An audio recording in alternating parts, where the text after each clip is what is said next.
वक्रतुंड महाकाय सूर्यकोटि समप्रभा निर्विघ्नं कुरु मे देव सर्वकार्येषु सर्वदा सर्वमंगलमांगल्ये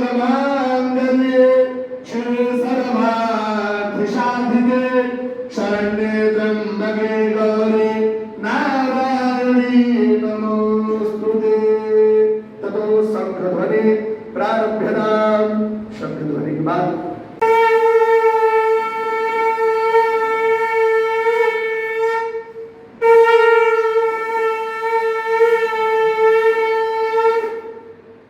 प्रेम से गणेश भगवान की कार्यक्रम। हमारे मंत्री हमारे सांसद जाकर के मंत्रियों से मिल रहे हैं, ये काम कोई छोटा काम नहीं था और इसके लिए आप सबों का साधुवाद है, आप सबों का साधुवाद है। दिलों में अरमा ये है वो जिंदगी में कल क्या बनेगा, हर एक नजर का सपना ये है कोई इंजीनियर का काम करेगा, फिटनेस में कोई अपना नाम करेगा। मेरी नजर से देखो तो यारो कि मेरी मंजिल है कहाँ। पापा कहते हैं बड़ा नाम करेगा, बेटा हमारा ऐसा काम करेगा, मगर ये तो कोई न जाने कि मेरी मंजिल है कहाँ।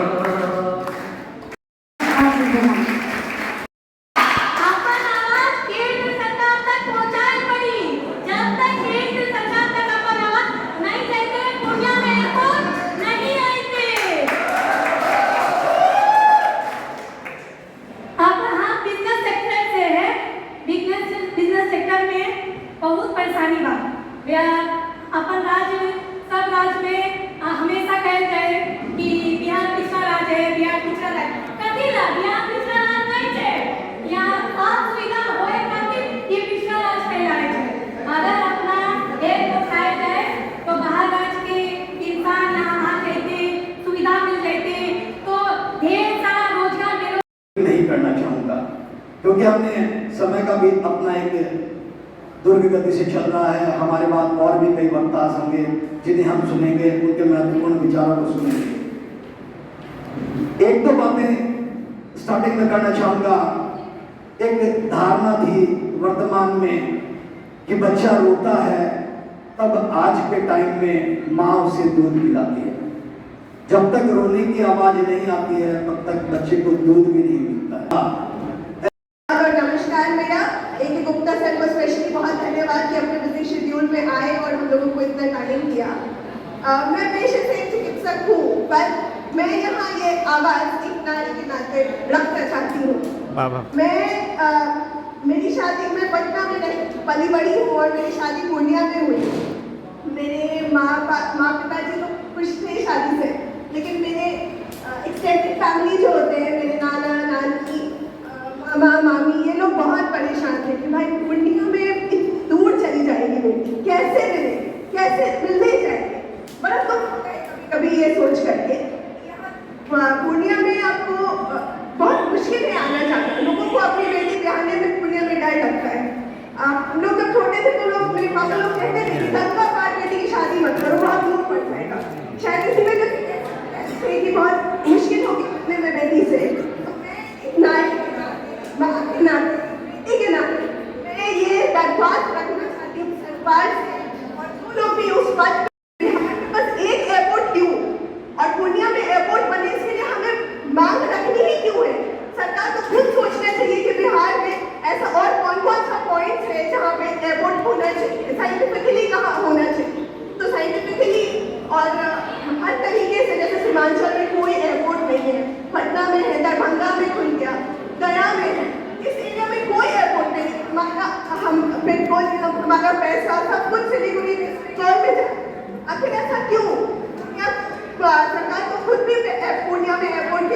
पढ़नी चाहिए। पर वो कहते हैं ना कि माँ भी बच्चे को दूध तभी देती है जब बच्चा रोता है। तो हम लोगों को भी एयरपोर्ट के लिए खुद मांग रखनी पड़ती है। ये शर्म की बात है, ये सरकार को खुद सोचना चाहिए। पर हाँ, तब करते रहेंगे जब तक सरकार हमें जो हमारा देती है। आप सब रखे होंगे, आगे भी रखेंगे। ये सरकार चूंकि कर रही थी, एयरपोर्ट बन रही थी, हम लोग का कोई मुद्दा नहीं था, लेकिन मुद्दा किस लिए उठाना पड़ा जब लगा कि एयरपोर्ट की बाधाएं आने लगी, चाहे टेक्निकल फॉल्ट हो। तो अब एयरपोर्ट का मुद्दा हमारे जो अव्वल है, जो हर सोसाइटी का आदमी ऐसा मुद्दा बना दिए कि पिछले इलेक्शन में कमिटमेंट था कि एयरपोर्ट बनेगी, और ऐसा ही स्पीड से एयरपोर्ट बनने के लिए जमीन एक्वायर किया गया, कोविड काल आया, सब टेक्निकल फॉल्ट हम लोग समझ रहे हैं। लेकिन अब लग रहा है, जनमानस को लग रहा है कि नहीं, सरकार सो गई है, क्योंकि सरकार थोड़ा डिफरेंट हो गई। तो ऐसा मुद्दा बन गया है, हर जन की आवाज बन चुकी है, हर वर्ग का आवाज बन चुकी है। अब इसका महत्व सरकार को नहीं, हर जनमानस को ये है। आज गांव में जहाँ पर जिससे लोग इनकम इंक्रीज ज़्यादा से ज़्यादा गुड्स एंड सर्विसेज डिमांड करेंगे, जिससे हमारा जीडीपी इंक्रीज हो जाएगा। बिल्कुल, भागलपुर की बच्ची और 88 किलोमीटर दूर है, निश्चित बहुत सुविधा हो जाएगी। इसी कड़ी में बारी बारी से अपने जिले का नाम बताते हुए अपनी बात को बताएंगे। गुड इवनिंग एवरीवन, मैं अररिया में रहती हूँ और यहाँ पे बात चल रही है पूर्णिया वांट्स डिमांड। तो पूर्णिया में एयरपोर्ट होना चाहिए, क्योंकि अभी अचानक से कोई दुर्घटना हो जाती है तो अब किसी को दिल्ली लेके जाना है, तो अब इतना समय नहीं होता है कि अब बस में लेके जाए वहाँ तक। तो एयरपोर्ट होता तो हम लोग समय पर उसको पहुँचा सकते, उसकी जान बचा सकते। एयरपोर्ट नहीं होने के कारण किसी की मृत्यु हो जाती है, समय पे नहीं पहुँचने के कारण किसी की मृत्यु हो जाती है। उससे समय को हम लोग समय पे उसको पहुँचाते हैं, और उससे अगर हम लोग को कहीं जाना है तो तुरंत पहुँचा देता है प्लेन में, तो उससे समय की भी बचत होती है। इसीलिए पूर्णिया में एयरपोर्ट होना चाहिए। बहुत सुंदर, बालिका शक्ति की आवाज सुन पा रहे हैं आप, इसी कड़ी में बताते जाएंगे। मैं कार की और मैं ये कहना चाहती हूँ कि बेंगलोर में रहते हैं और लोगों को यहाँ कार आने में बहुत ही परेशानी होती है। पहले वो लोग बागडोगरा और 2 दिन लग गया था, इसलिए मैं चाहती कि अब पूर्णिया में एयरपोर्ट बने, जिससे हम लोग का विकास हो पूर्णिया का, और आगे आने वाला फ्यूचर में हम लोग भी एयरपोर्ट से जा सकते हैं।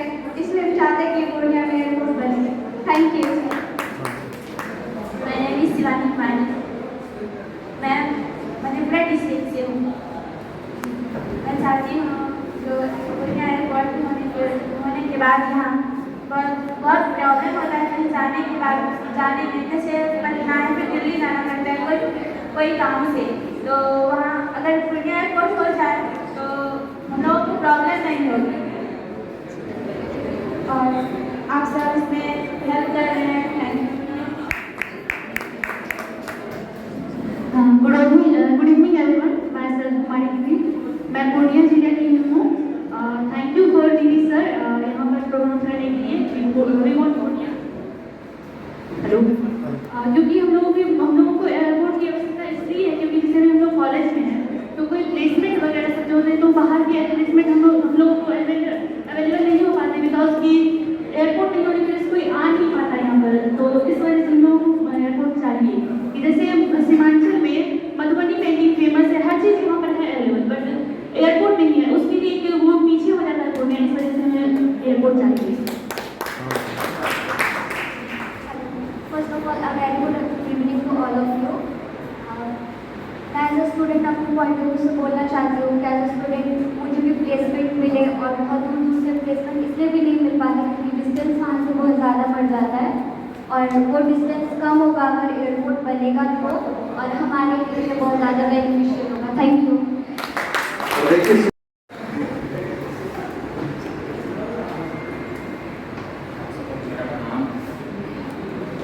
एयरपोर्ट के मुद्दे पर अभी हम लोग बात करने के लिए यहाँ आए हुए हैं।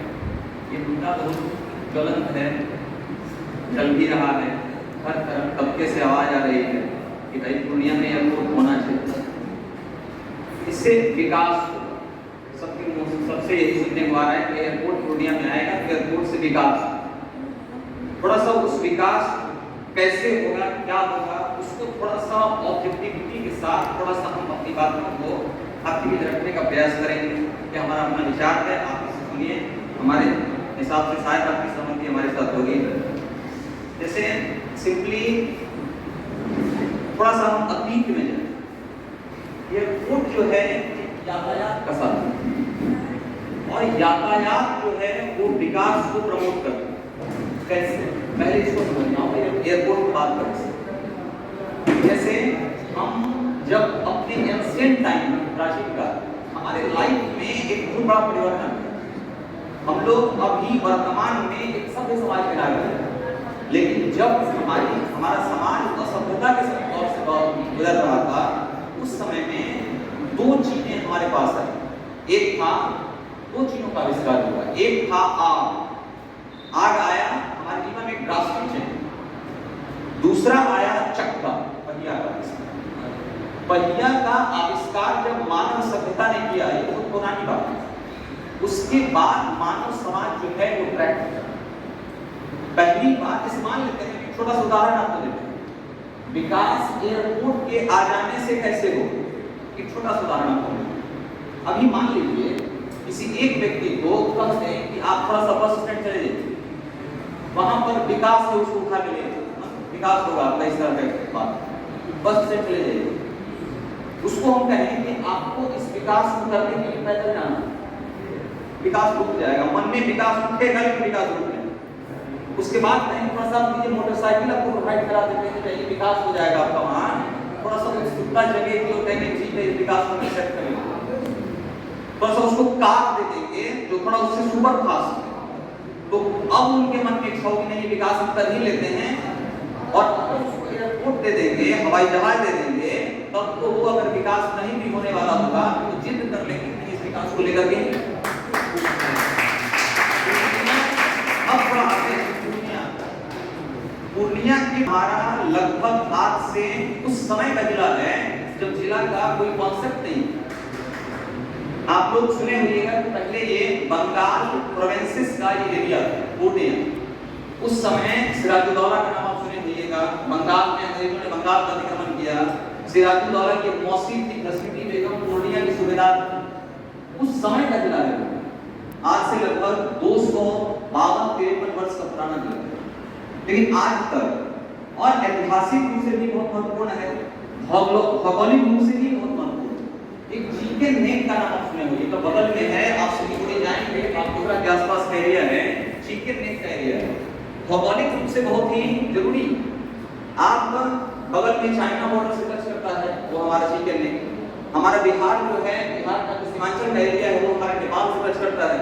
भौगोलिक रूप से भी ये बहुत रिच है, धनी। और इसीलिए अगर पूर्णिया में एयरपोर्ट होता है तो उस एयरपोर्ट से विकास आएगा। कैसे आएगा, थोड़ा सा हम उस पर ऑब्जेक्टिविटी के साथ आएंगे। जैसे अगर शिक्षा के रूप में हमको यहाँ प्रेजेंट किया गया है तो हम शैक्षणिक स्तर पर ही बात करेंगे, थोड़ा सा उसका डायमेंशन थोड़ा हमारा व्यापक होगा। आपको थोड़ा ध्यान से सुनिए। जैसे मान लीजिए कि ये एजुकेशनल इंस्टीट्यूट है।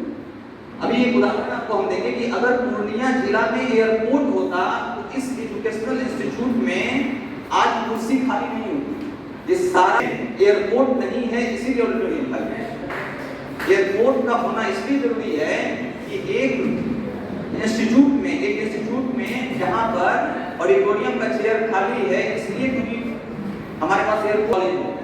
पूर्णिया में सरकारी इंजीनियरिंग कॉलेज है, पूर्णिया में प्राइवेट इंजीनियरिंग कॉलेज का ये प्रांगण है, पूर्णिया में भोला पासवान शास्त्री एग्रीकल्चर यूनिवर्सिटी है, पूर्णिया में मेडिकल कॉलेज अब अपने शुरू होने के कगार पर, लेकिन जुड़े हुए कुछ आंकड़ा आपको हम देंगे।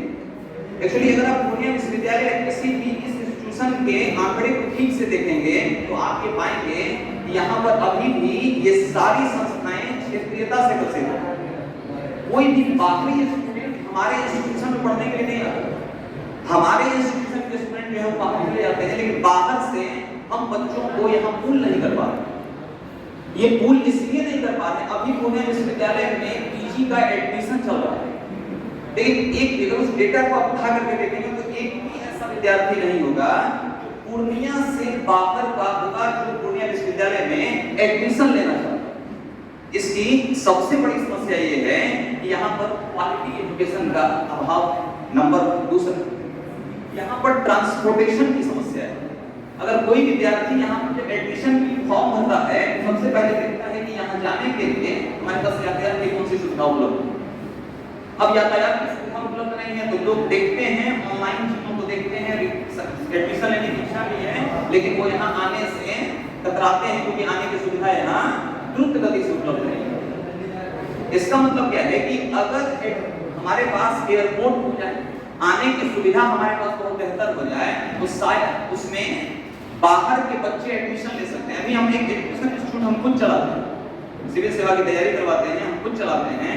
हमने कई बार दिल्ली के अच्छे जो वक्ता हैं, जो सिविल सेवा के अच्छे ट्रेनर माने जाते हैं, हमने उनसे निवेदन किया कि आइए हमारे पूर्णिया में, हमारे सीमांचल के क्षेत्र में कि बच्चों को थोड़ा सा सिविल सेवा के क्षेत्र में इनको थोड़ा आप समझाइए, बताइए, ताकि यहाँ पर भी एक थोड़ा सा माहौल बने।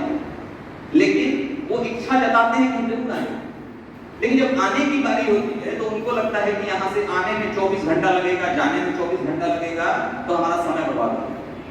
तो एट द पॉइंट वो आने से मना कर नहीं जा सकेंगे, नेक्स्ट बार प्रोग्राम बनाइए। हमारा सारा प्रोग्राम यहाँ पे भरा रह जाता है और इससे अच्छी की डाइवर्सिटी बढ़ेगी, अच्छे लोग आएंगे, तो अच्छे लोगों के आने से क्वालिटी ऑफ एजुकेशन इंप्रूव होगा। वो नहीं, अभी मान लीजिए अगर पूर्णिया विश्वविद्यालय में जेएनयू किसी प्रोफेसर को बुला करके सेमिनार कराया, तो हमको नहीं लगता है कि कोई सेमिनार करने के लिए जेएनयू के बड़े प्रोफेसर यहाँ पर आएंगे, दिल्ली विश्वविद्यालय के बड़े प्रोफेसर आएंगे और अपना बहुमूल्य समय यहाँ पर देंगे, क्योंकि उनके पास समय का अभाव है। विकास का सीधा संबंध समय से है। जहाँ समय ज्यादा लगेगा वहाँ विकास अवरुद्ध हो जाएगा, समय कम लगेगा विकास शुरू हो जाएगा। तो इसलिए एक संस्थान, यहाँ इंजीनियरिंग की पढ़ाई होती है, लेकिन आज तक आप पता करेंगे संस्थान के संचालक से लेकर से, तो आपको यही बताएंगे आज तक कोई भी बड़ी कंपनी हमारे इंस्टीट्यूशन में रिक्रूटमेंट के लिए नहीं है। इसका मेन वजह यही है कि वो यहाँ आने से इसलिए करती है क्योंकि उसको यहाँ आने में समय जाता है और रिक्रूटमेंट इस संस्थान से नहीं होगा, इसीलिए यहाँ अच्छे जगहों से छात्र आकर कभी एडमिशन नहीं लेंगे क्योंकि उनका डिजायर यहाँ कभी पूरा हो ही नहीं सकता, क्योंकि ये 100% प्रोफेशनल प्रोग्राम है। अगर यहाँ पर नौकरी नहीं होगी तो एडमिशन क्यों लेंगे? सिंपल सी बात है। अगर एयरपोर्ट की सुविधा यहाँ उपलब्ध हो जाती है तो एजुकेशन में एक निवेश की संभावना बढ़ेगी। बाहर से लोग आएंगे, इसमें डीपीएस स्कूल में यहाँ का बच्चा जाता है पढ़ने के लिए। अगर क्या डीपीएस स्कूल को पूर्णिया में जमीन नहीं मिल सकता है, तो आसानी से मिल सकता है, लेकिन नहीं क्यों आता? डीपीएस स्कूल पूर्णिया में क्यों नहीं खुल सकता है? यहाँ पर अच्छा स्कूल क्यों नहीं खुल सकता है? क्योंकि अच्छे एक्सपर्ट लोग यहाँ पर आकर के निवेश इसलिए नहीं करेंगे क्योंकि यहाँ पर यातायात की बेहतर सुविधा उपलब्ध नहीं है, अर्थात एजुकेशन के क्षेत्र में भी बड़े इंडस्ट्रियल क्षेत्र को कभी भी लाइक नहीं करेंगे। पूर्णिया इतना बड़ा जिला है, अगर आप थोड़ा सा एजुकेशनली, पूर्णिया इस देश के 640 जिलों में एजुकेशन की सबसे निचले पैदान पर है। पूर्णिया जिला का लिटरेसी रेट भारत के सभी जिलों में सबसे निचले पैदान है। सीमांचल के बाकी जिलों को भी, जिसका प्रतिनिधित्व पूर्णिया करती है, पूर्णिया, अररिया, किशनगंज, कटिहार, सुपौल, सहरसा, इन सबों को भी जोड़ लेंगे तो लिटरेसी रेट की स्थिति कम होने से वैसी है। और ऐसा इसलिए है क्योंकि इसमें जो एजुकेशनल इंटीग्रिटी जो राष्ट्रीय स्तर पर होनी चाहिए वो नहीं है।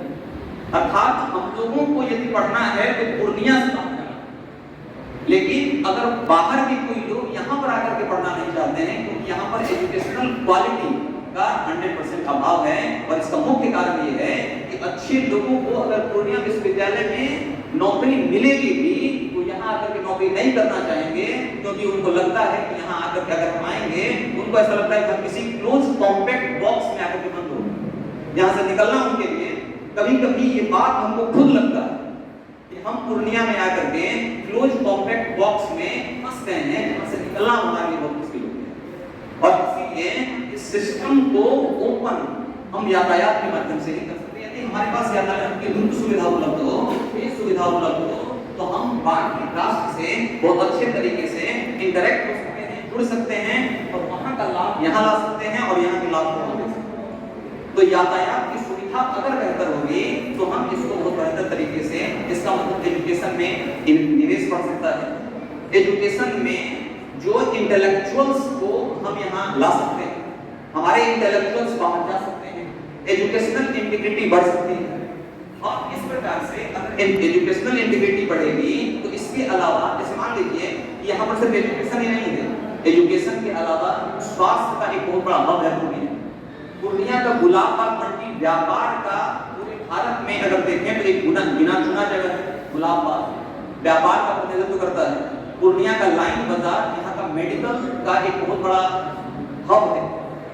मेडिकल के हब में भी अगर एक अच्छे डॉक्टर कहीं जाना चाहे कि अब उसको 24 घंटा लगेगा दिल्ली से डॉक्टर को यहाँ आने में, तो हमको नहीं लगता है कि वो कोशिश करेंगे, वो यही होगा कि भाई पेशेंट मर जाए तो मर जाए, वो अपना वक्त यहाँ नहीं दे सकता।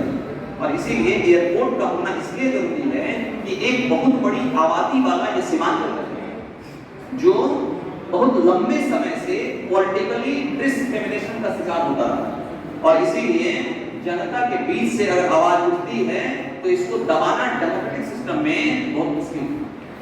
पूर्णिया में एयरपोर्ट हो, इसकी डिमांड जनता से उठी है, इसीलिए हमारा ये पूरा उम्मीद है, भरोसा है, थोड़ी बहुत जो जानकारी है, हमको ऐसा लगता है कि 2025 तक पूर्णिया में एयरपोर्ट की सुविधा उपलब्ध होगी। ये हमारा 100% आपको बताते हैं, ऐसा होना चाहिए और होगा। और ऐसा इसलिए अभी एक पत्रकार महोदय बोल रहे थे कि सबसे पहले पूर्णिया की धरती से 1933 में हवाई सेवा शुरू हुई थी। वो हिमालय को उसका सर्वेक्षण के लिए हवाई अड्डे उड़ी थी। उसके बाद 1956 में पूर्णिया में एक एयरबेस बनाया गया और वहां से चीजें संचालित हो रही है। उसके बाद मुलायम सिंह यादव अभी अब हमारे बीच नहीं है, लेकिन 1990 में 1990 में उन्होंने पूर्णिया में सीमांचल के क्षेत्र में, या पूर्णिया में जो सीमांचल का प्रतिनिधित्व करता है, में एयरपोर्ट को स्थापित करने की बात उन्होंने कही। उसके बाद 1914 में जो वर्तमान मुख्यमंत्री हैं, उन्होंने कहा कि हाँ भाई सीमांचल में एक एयरपोर्ट इसके विकास के लिए होना चाहिए। और इसके बाद 2015 में प्रधानमंत्री मोदी जी ने घोषणा की कि सीमांचल में पूर्णिया एक एयरपोर्ट को एयरफोर्स एयरबेस काम करना, इसलिए यहाँ पर एक एयरबेस होना चाहिए और यहाँ पर एक airbase as soon as possible बनाया। और उनकी घोषणा के बाद भारत सरकार के नागरिक उड्डयन मंत्री ने 21 अक्टूबर 1916 को उड़ान योजना का नाम आपने सुना होगा, पूरे देश के आम नागरिक के तहत जो है भारत पूर्णिया में उड़ान योजना के तहत इसको संचालित करने की और दिल्ली सरकार ने अपना कदम उठाया। लेकिन दुख इस बात का है कि अभी तक इस परियोजना को पूरा नहीं किया गया, इस पर काम नहीं किया गया, कुछ आंशिक रूप से काम हुआ है। राज्य सूची के विषय में लैंड एक्विजिशन का मामला है। राज्य सूची जिस राज्य सरकार जिस दिन वही 52.18 एकड़ जमीन को जिस दिन अधिकृत करके केंद्र सरकार को सुपुर्द कर देगी, शायद पूर्णिया के एयरपोर्ट का सपना उस दिन पूरा होगा। उम्मीद है एज सून एज पॉसिबल होने की संभावना है। और ये सीमांचल का रिक्वायरमेंट है, चाहे वो स्वास्थ्य के क्षेत्र में डेवलपमेंट, चाहे वो एजुकेशन के क्षेत्र में डेवलपमेंट, चाहे वो व्यापार के क्षेत्र में डेवलपमेंट, अर्थात हॉलिस्टिक डेवलपमेंट को कहीं ना कहीं एयरपोर्ट प्रभावित करता है। और जो एजुकेशनली बैकवर्ड डिस्ट्रिक्ट जो पूर्णिया को है, पूर्णिया है ही एजुकेशनली बैकवर्ड डिस्ट्रिक्ट जो पूर्णिया है, अगर उसके रेमेडी का, उसका उपचार का कोई हमारे पास मेडिसिन है, वो अभी हमको एयरपोर्ट ही मिला। एयरपोर्ट के आ जाने से एक बड़े डायमेंशन में रैंडम जो डेवलपमेंट की प्रक्रिया शुरू हुई। इसी के साथ मैं अपनी बात को नाम देता हूँ।